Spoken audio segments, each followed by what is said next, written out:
കാബുളിവാല ഇതുപോലെ കാബുളിവാലയിൽ എന്നെ പാടാൻ വിളിച്ചു. അശോകൻ ചേട്ടനെ പാടാൻ വിളിച്ചു. എന്നെ അഭിനയിക്കണേ മുമ്പ് നമുക്കൊന്ന് പാടി തുടങ്ങാന്ന് പറഞ്ഞില്ല. ലാലാണ് എന്നെ വിളിക്കണം. ഞാനാ വിളിച്ചത്. കാരണം അവൻ ഈ ഹൃദയവാഹിനിയൊക്കെ പാടുന്ന ഞാൻ കേട്ടിട്ടുണ്ട്.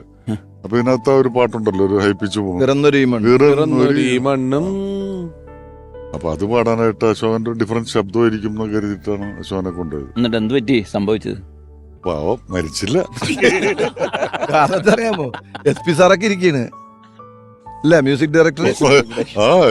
ഞാൻ ചെല്ലുമ്പോ SP വെങ്കടേഷ് നിലത്തിങ്ങനെ ഇരിക്കുന്നു മുറിയില്, ഒരു ഗിറ്റാറിസ്റ്റ്, ഹാർമോണി, ഡോലി, ഇവൻ കട്ടിലേലിരിക്കുന്ന സിദ്ദിഖ് ഇരിക്കുന്നു.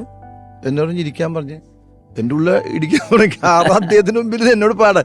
ഞാൻ എനിക്ക് പറ്റൂല, പറ എന്നും പറഞ്ഞ് എന്നെ കൊണ്ട് പാടിച്ച് ഇദ്ദേഹം ആ മൂളി തന്നു. പിറന്നൊരു ഈ മണ്ണും തന്നെ. അത് തുടങ്ങണ തന്നെ അഞ്ചരക്കട്ടക്കാറ്റ്. അവിടെ തുടങ്ങിയിട്ട് മണ്ണും അതൊക്കെ നിലാവും പകലും അവിടെ എന്നിട്ട് എന്തിനോ ആ വഴി പോയി ഞാൻ. തുടക്കമൊക്കെ നന്നായിട്ട് തന്നെ പാടി കേട്ടോ. പുള്ളിക്കും ഭയങ്കര ഹാപ്പിയായിരുന്നു. ഈ പറഞ്ഞ എന്തിനോ ആ നോ വന്നോടി പുള്ളിയും പറഞ്ഞു.